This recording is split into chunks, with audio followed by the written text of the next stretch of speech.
Welcome everyone. Welcome to this webinar. I see that people are joining progressively, so it's my pleasure to be with you today. I'm Benoît Vivier, I'm Public Affairs Director at INA, and it's my pleasure to be here today and open this session on behalf of my organization. So for those of you who may be joining us for the first time, INA is dedicated to improving and talking in general about emergency communications across Europe. We serve as a discussion platform for emergency service professionals, and it's a space to exchange experience and best practices. And today's webinar is part of our commitments and our activities on that. And it's my pleasure to have with you, to have with me and with you as well, Stig Haugen from Norway, who will tell us about the transition of Norway's healthcare telephony from ISDN to packet switch networks, while of course ensuring full availability of emergency numbers, which is always the essence of our mission.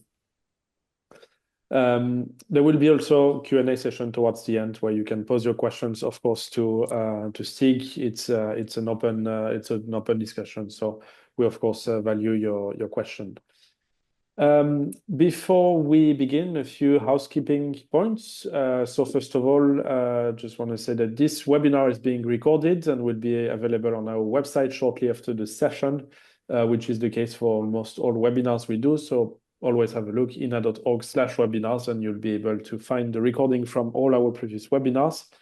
You may have noticed that we are using Zoom platform for the webinar, and so automatically translated captions are available. So if you're not very comfortable with the English language, you can turn on the captions to activate the translation into another language. Before we begin with the main content, we'd like to invite you to participate in a brief interactive activity using a platform called Slido. It's the first time we're doing that at INA, so you're part of the pioneers. So this will allow us to get to know better our audience for today's webinar, see who Stig will be speaking to. So you should see now a QR code on the screen. Just use your phone. You can scan the QR code with your smartphone camera. You can also visit slido.com and enter the event code #INA. And then you'll have a few questions that will appear.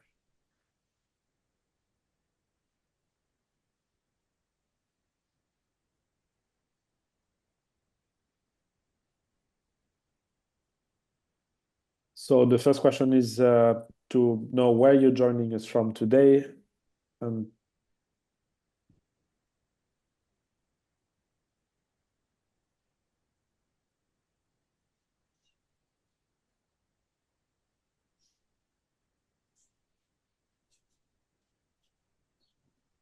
so we have at the moment with 34 people at the moment. I see more and more people are connected. And we have many representatives from Norway, but also we have people from Austria, Denmark, Belgium, Portugal, Cyprus, Oslo, the Netherlands, Moldova, Austria again, Sandnes, I believe it's Norway, Gjøvik as well, Kosovo as well, Sweden.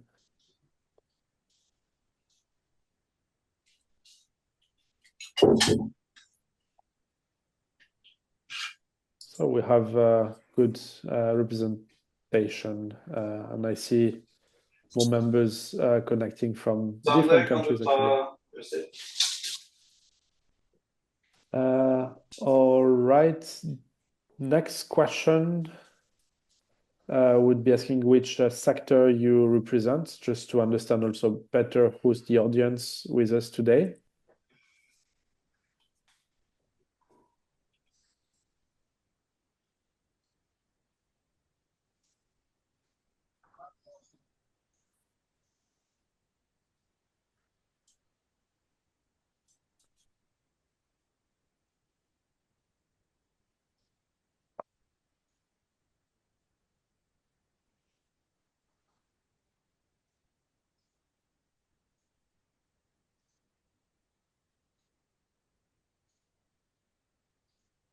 All right, it's a good split between emergency services and private companies. It's exactly the same number of respondents. Thank you for that. I see that in the meanwhile, some people are still connecting. Can still use this tool Slido to then ask questions. We'll be using Slido to collect your questions throughout the webinar. So keep the platform open, and you can ask your questions on it as well. You can also upvote questions submitted by others if you feel that you would have a similar question. And this will help us identify and prioritize the topics of greatest interest after the presentation when we have the Q&A. I believe, so here you still see the QR code. I believe we can now get started. I'm pleased to introduce our speaker, Stig Atle Haugen. So Stig, you're tech lead for voice core and operation engineer. That's Norway's health service operational organization for emergency network. You have 19 years of experience in IT and telecom, specializing in real-time communication solutions. You've worked in many companies in the past, including Telenor, excelling in building and maintaining critical infrastructure. Now you're dedicated to driving innovation and efficiency in communication infrastructure with a current focus on critical infrastructure and emergency communications in healthcare through your organization. And of course, a part of your work is also related to Next Generation 112. But so today you will tell us about the whole process that happened in Norway in the past years after the decision of Norwegian authorities to sunset ISDN and hence to move to packet switch networks. The challenge was that this had to be done while maintaining uninterrupted access to 113, which is the emergency number for medical services, and 116, 117, which is a non-emergency number for medical information during that whole process, and in a very big and very diverse country. So thank you very much for joining us, Stig, and the floor is yours. Thank you. I think that's the best presentation I ever received of myself, so thank you for that. Let's see. Let me know when you can see my screen so we know we're on the same page here. We can see your screen. Thank you. So,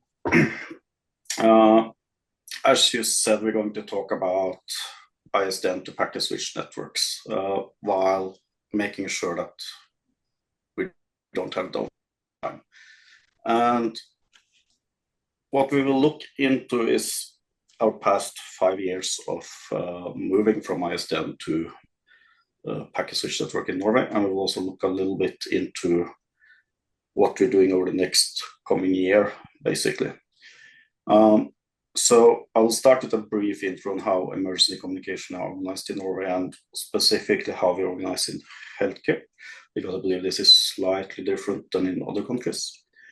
I talk about the Sunset project that Telenor started in 2022, which is sort of the driver for our change. And we did a lot of decision when we started to moving into IP networks, so I'll cover those, how we did the migration, and I will also stop a little bit about something I care a little bit about, which is real-time observation of emergency calls and how we can make sure calls are always working. So I'm not sure if I should talk so much about myself because you did most of this already, Benoit, but like you said, I'm the tech lead for the voice core here in HDO, so I'm going to use HDO for short for our organization name, and also part of something called the Norwegian Emergency Number Forum, which is organized by the Norwegian Communication Authority. So there we do a lot of decision about how we move into new tech and how we can utilize and deal with today's problem, and also organize what we need from an authority and a law perspective to make this work. Yeah. So let me start with HDO. So HDO is a public service provider, and we are responsible for all the control rooms and all the solution that connect emergency calls radio networks for the healthcare service in Norway. We are owned by the 4 regional health authorities in Norway, which are responsible for the operation of those control rooms. Based on that, we are running a 24/7 operation, and we provide customer support for the end users and our customers. We do this on both the operational level, but we also provide call service, we provide technical development, implementation, operation, and we also provide training for the operators on how they use our communication solutions. So that's the main premise and how the organization is driven. So when we look at Norway, we're running different phone numbers. So fire is 1110, police is 112, and ambulance is 113. In additional for healthcare, like Benoit said, we also have 116, 117, which is the non-urgent care number.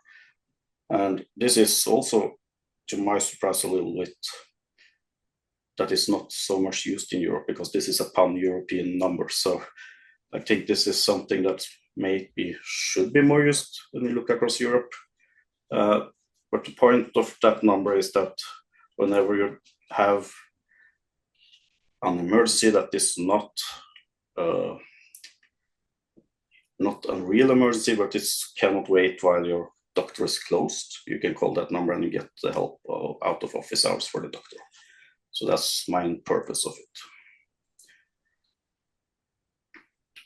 So if you look at how we cover our ecosystem, so we deliver approximately 170 control rooms. 16 of them are PSAPs, or we like to call them Emergency Medical Communication Center, or the EMCs. We have 96 GPOCs, which is the general practitioner that's on call. And these are guys that's answering all the phone calls that's dropping into 116, 117. And in addition to that, we also run 54 accident and emergency departments. And this is what you would normally identify as a trauma center, where the ambulance will be delivering their patients. So all of this is then what builds up and consists what we call the chain of emergency care in Norway. So all of these are parts of this chain, and we are delivering the emergency communication solution that covers the whole chain. And the EMC and the AED is operated by the regional health authorities versus the GPOC Central, which is operated by the local municipalities. So there's also different type of government instances that operate different type of parts of this chain. So all of this brings up a really complex chain that we need to make sure that always operate in a single unified system.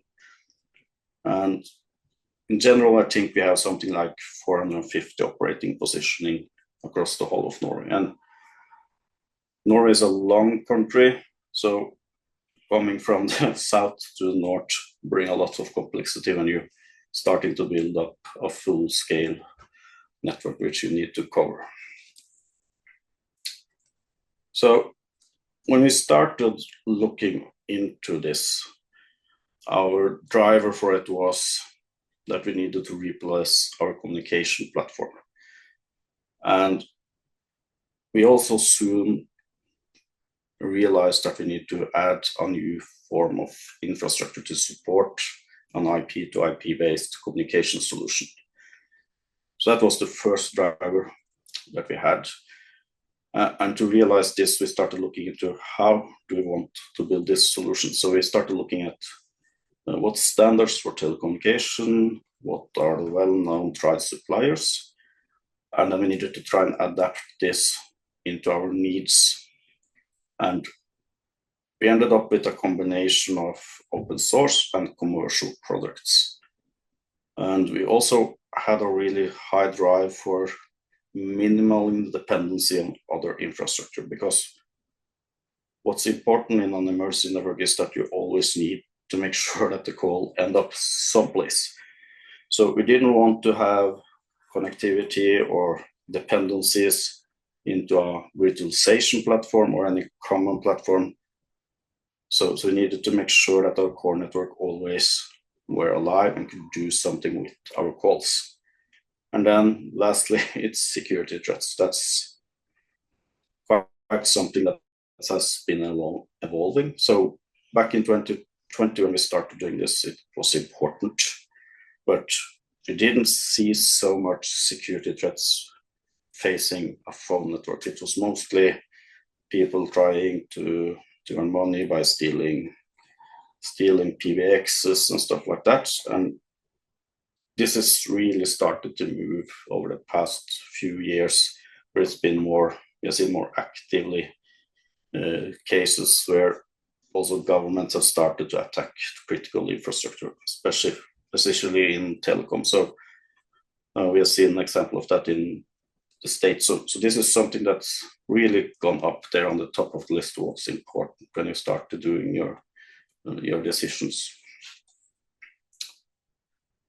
Then from our operation perspective, we had a really high demand of understanding what happens to our emergency calls in real time. If anyone is known with the ISDN network, they know that you don't really see what's happening in a real-time sense. If you're lucky, you have logs, so you can go back and look at what happened to the call. If you're unlucky, you have to start the log and then try and recreate the problem. So this was a pretty high driver from the operation side of things. We need to know what's happened, and we need to know it in real time. We also wanted to start looking into dedicated interconnection points. So have a single point of connection for all network that was connected into us, because then it's much easier. And this is also something that you'll see if you start looking at the next generation solutions, that this is what the standards actually points towards and what they recommend you to do. We also wanted to gain a bit better of control of all our telephony solutions. In the ISDN world, you're really, really dependent on the operator. If you want to move a phone number from one solution to another solution, or if you would like to look into what happened, you always need to go to the operator. So this was kind of a key driver, because we want to spend less time waiting for the operator to figure out what was wrong, and we also want the operator to spend their time on the big issues, not the small issues. Why did this call fail? Did the user hang up, or what happened?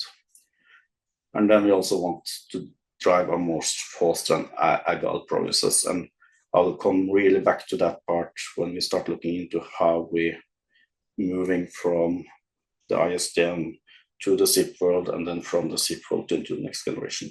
And you'll see how much smoother our point of infrastructure has done that process.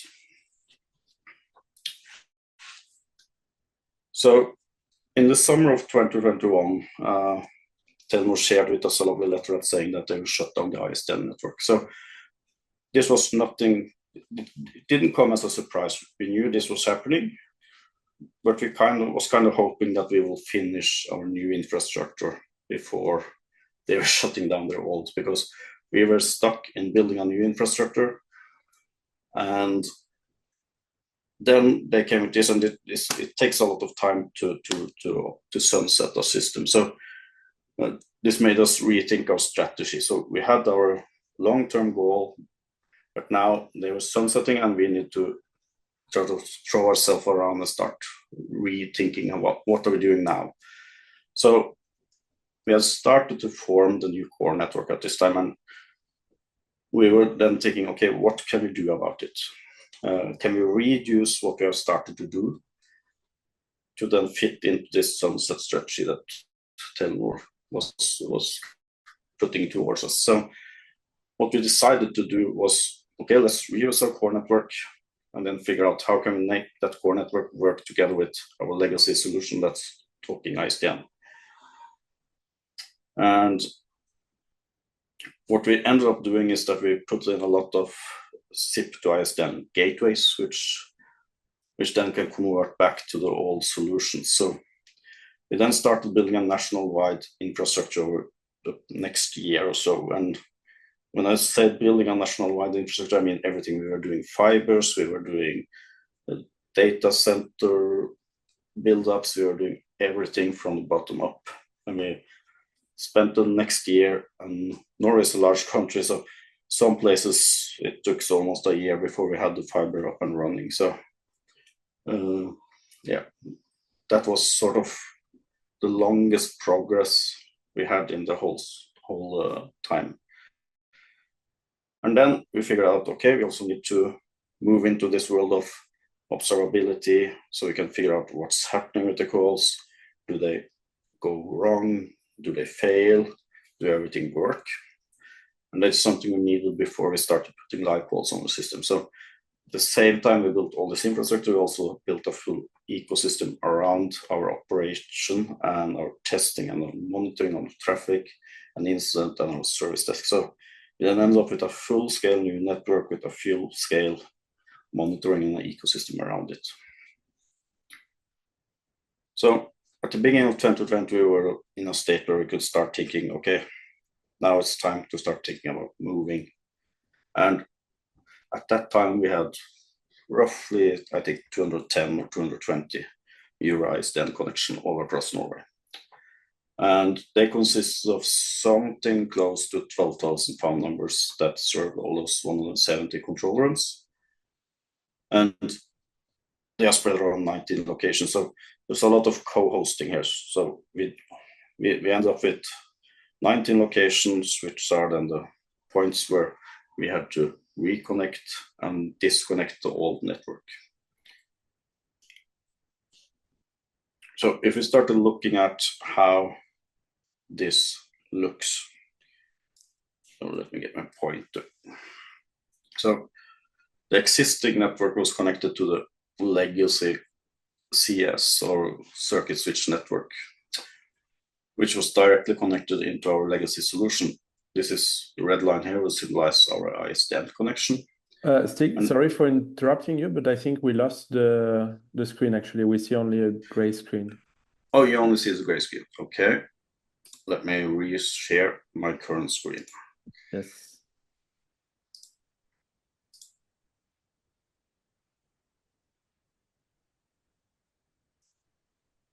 I still don't see a gray screen. Yes, now it works. Okay, now it works. Okay. Thank you.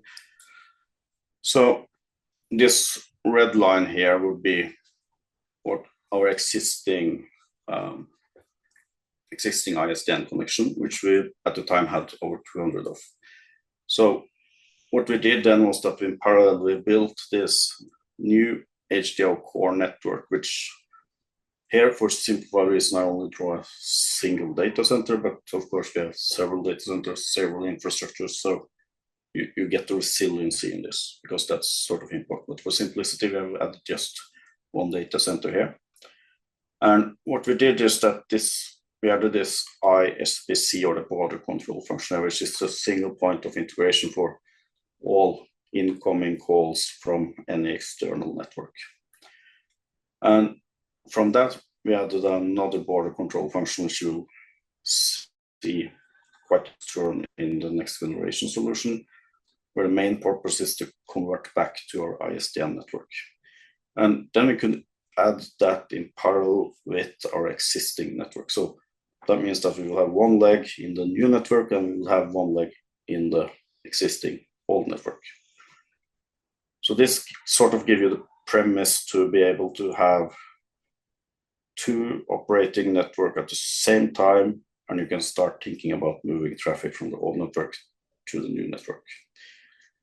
Now, this is when it starts to get a little bit tricky, because moving a call or a phone number from a CS network to an EMS network with no downtime is specifically not possible.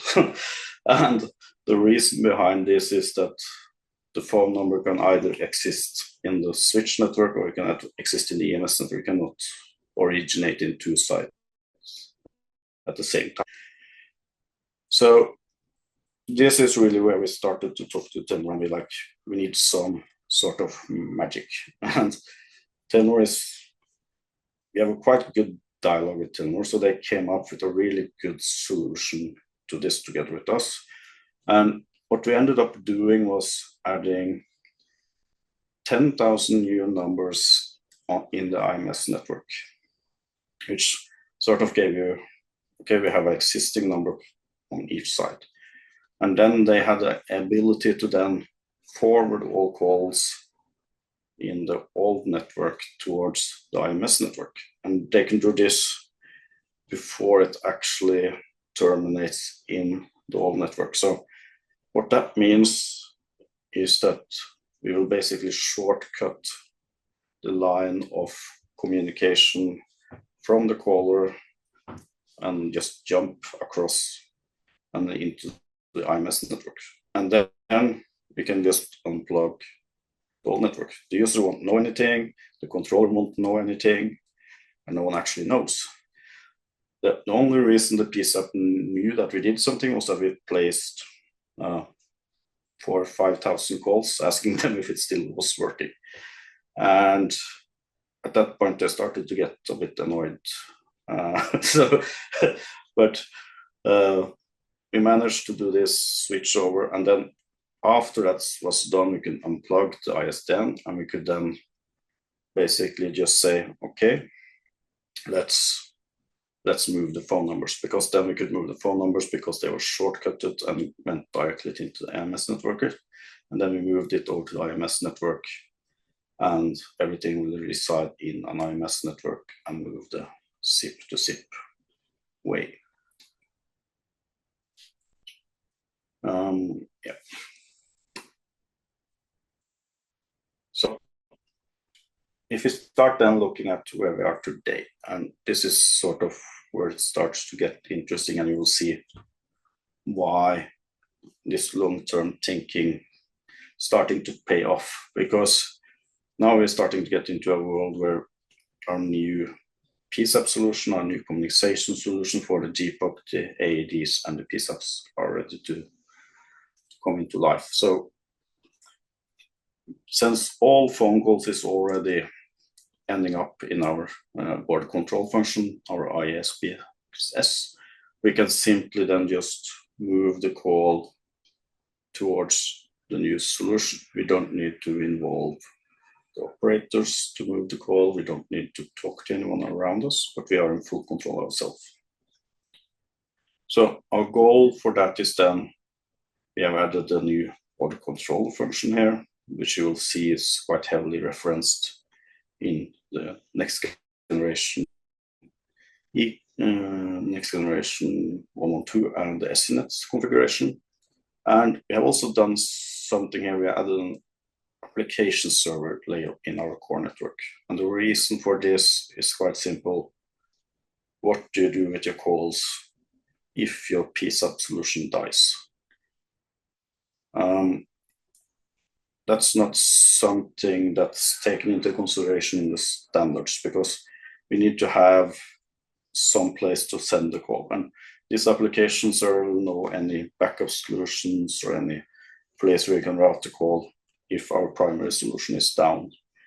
So the main purpose of having another routing server here is to make sure if the primary solution are down, do we have alternative destination? And then when everything this is up running, we just switch the phone number to hit the gateway, to then hit the new border control function, and then the move of a control is done. And this actually happens as a single point. You just switch, and the next call will end up in a new solution, and the last call will finish in the old solution. So this gives us the dynamic to actually do this in an agile way, and we can also switch back if we have issues. So we can really do a dynamic situation where we can move back and forwards between the solution as we need to. And our end solution is, of course, that the legacy will be tear down, removed, and we will be in a new end-to-end IP chains, which is next generation already. And then we can start adding all the new functionality like real-time text, video, and whatever we would like to add into this chain. So where do we stand today? So in general, today we have now 3 autonomous cores, which is redundant, which is spread 3 places across Norway, and they work independently. So if one dies, the others don't care, and if 2 dies, the others don't care, and if 3 dies, we have a problem, but let's not hope for that.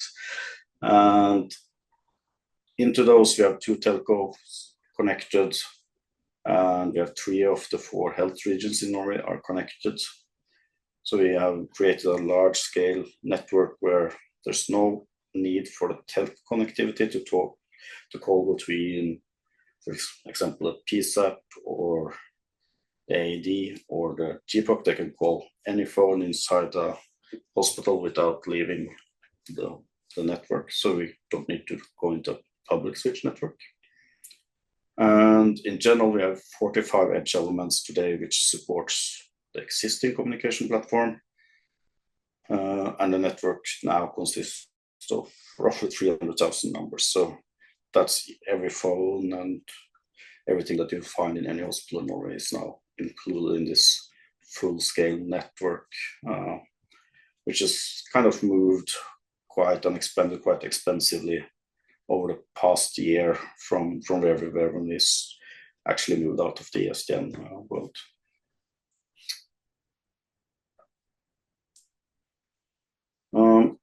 Yeah.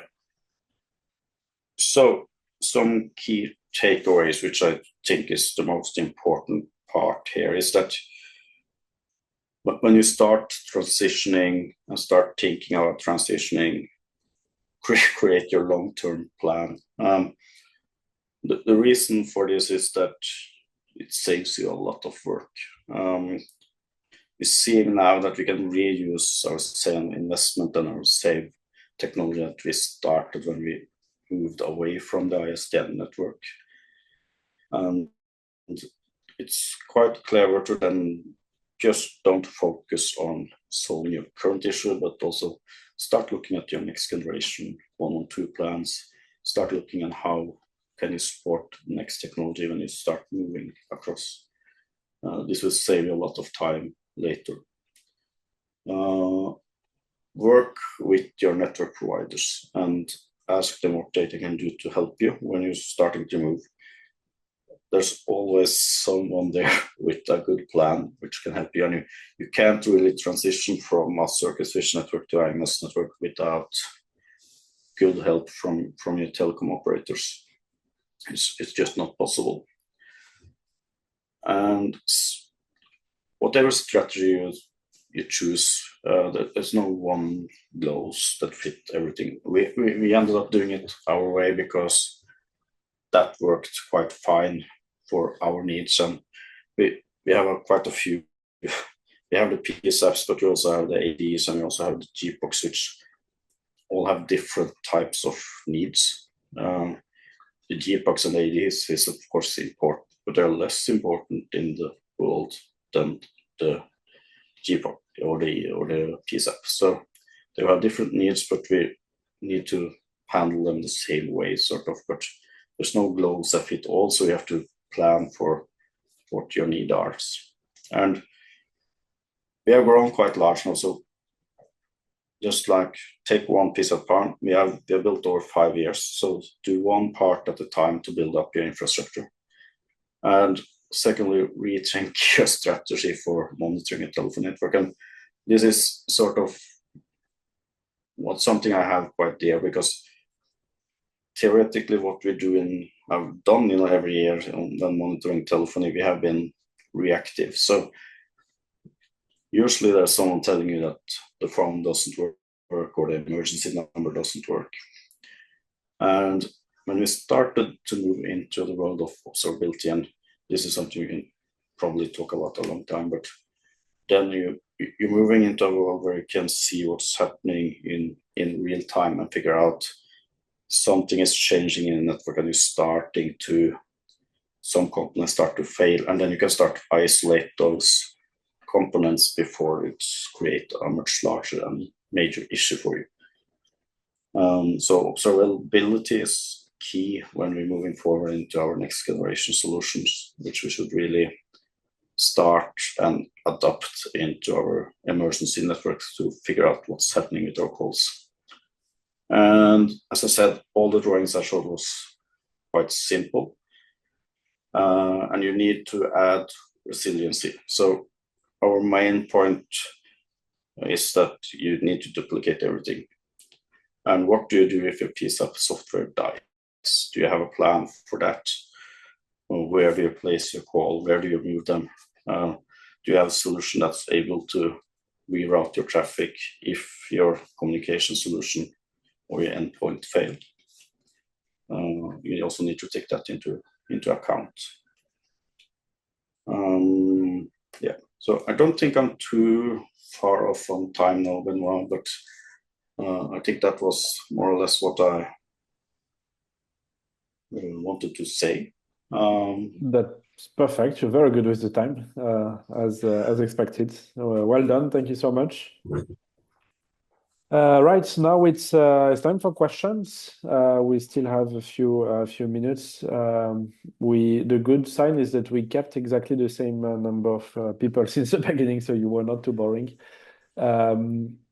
So you have several possibilities to ask questions. If you still, for the participants, if you still having Slido open, you can ask your questions directly on Slido. My colleague Sanna has, well, now there's the QR code actually that you can scan, or there's also a link that you can follow. If it's too complicated for you, there's still the Q&A, sorry, box on the Zoom platform that you can also use to ask questions, and I will read it to Stig. So feel free to ask the questions. And while people write their questions, if they have some, I have a few questions for you, Stig. So first of all, I wanted to understand so in Norway you have, so there's the medical emergency number 113 and the non-emergency number also for medical information. But what about the other numbers, the firefighters, the police? I believe they had to do the same transition. Was that coordinated with you as well, or? Sort of, let's say that. Okay. But we went in quite different directions because fire and police have their own solution and actually has their own service provider. So we all ended up in doing it differently. So while we went to this way that we were thinking really long term, they ended up solving their issues right there and then. So they ended up building a solution where all the calls are then connected directly, and they end up with a single or with zip drugs directly into the solutions instead of building this network in front, which will then make the transition to the next generation easier. So they has to actually do this transition once again when they're starting to move to an end-to-end IP connection. Yeah. So they have done it once and they have to do it again, just the same amount of work as they actually did. So I've been talking a lot to them after the work was done, and my impression is they are a bit jealous about where we stand now versus them because they see that they still have to do this work again. Yeah. Yeah, I think we should have been a bit more coordinated than we were. But yeah, it is what it is. Okay. In the meanwhile, a few questions have been asked. One is from Echo. Have you left any old ISDN line for PSAP to forward emergency calls if IMS or next-gen solutions fail for some time? Have you thought about the backup solution? No. And the reason why there's no ISDN lanes left is because that network is shut down. So the network doesn't exist from the telco side anymore. So there's no ISDN network for us to connect to, basically in Norway. But what we have done to kind of contract this is that we have connected several IM networks. So we have two telcos. So if one dies, the idea is that the call can then be moved over to the other operator and still call forward into it. And this is also, it's been quite a bit in the news before Christmas, where we had some major failures on the IMS network in Norway. And this is also something that we will work a lot with in the future to connect in. We're missing two operators, so the plan is to get those two operators connected as well, so we get even more independent networks. Yeah. Okay. And did you have other failures where you had to reroute the traffic as you were explaining in the resilience part in your last slide, or? Yes and no. The issue with the fault we had back in November was that it was so severe that we were not capable of rerouting the traffic, which is also a bit that's forcing our hand a little bit into moving into a few more operators. And it was kind of, the issue was that it created a lot of latency in the network. So the network was there, everything was existing, but the call setup time became so large that people started to hang up in the network. Okay. And that's not something you actually, it's a situation where you can add as much resiliency as you want, but it doesn't solve the issue. Yeah. Okay. There was a question also from Johannes Beck. So did you follow the HCMTEL standards for NG112? What made you choose an application server and not use the standard ESRP proxy server? When we started building, we didn't follow any next generation standards, and we basically built everything on experience. And if you start looking at the next generation standard, it's also, the standard is pretty much built on practical experience in a SIP network. What makes sense to do, right? So we looked at we have done this several times before, and we start looking, okay, how did we do it before, and how do we add resiliency to a simple solution? So that was more of the starting point. And then I think in 2022 or something is when we started looking into the next generation standards.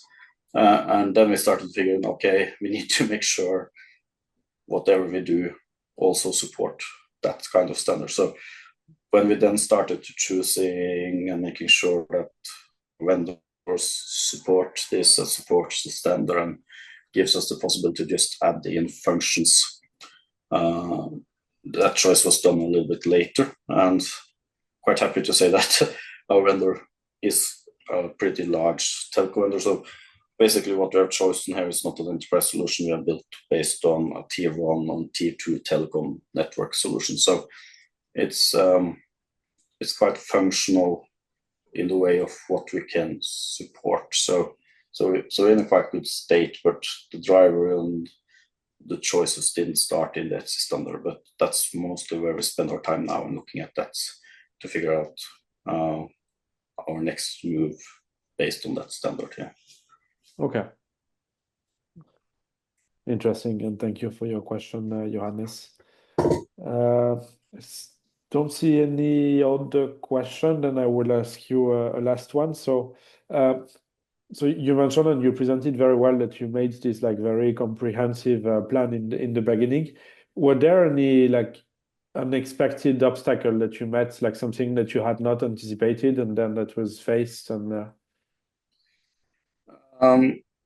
well, the biggest obstacle what we didn't want to was, we actually didn't want to do this transition at all. That was the biggest obstacle. Yes, that's quite a good one. Because our strategy was that we started building our infrastructure and we built it on the purpose of replacing the whole line in a single go. So we didn't actually plan for it. And but when that started, we didn't really run into much obstacle other than that Norway is a pretty hard country to build infrastructure. So our main obstacle was actually getting fiber optics out into the locations, making sure that we had fiber optics and connectivity everywhere.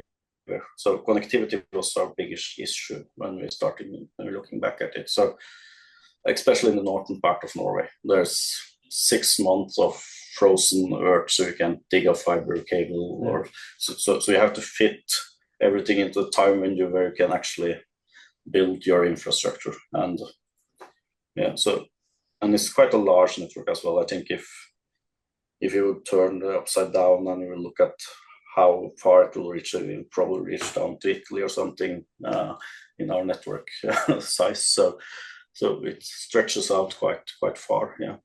Yeah. All right. Interesting. Thank you very much, Stig, for sharing your experience. I don't see any more question. No. Anyway, so that webinar was recorded. I believe that people can contact you also for follow-up. Thank you so much for sharing your experience and great work that you've done. I like also the takeaways that you shared in the end. For the audience, if you want to look back at this presentation or forward it to colleagues, it will be available on our website very soon, I believe, by in the next few hours or days. So just go to our website, ina.org/webinars, and you should be able to find it. Once you close that webinar, you should receive a quick poll. So please fill this in so that it also gives us some hints on what to improve and what to do for next webinars. And we'll have another webinar next week about blue light routing, and otherwise there'll be more coming. Thank you so much, Stig, once again, and thank you everyone for your participation. Have a good rest of the day. Thank you. Bye-bye.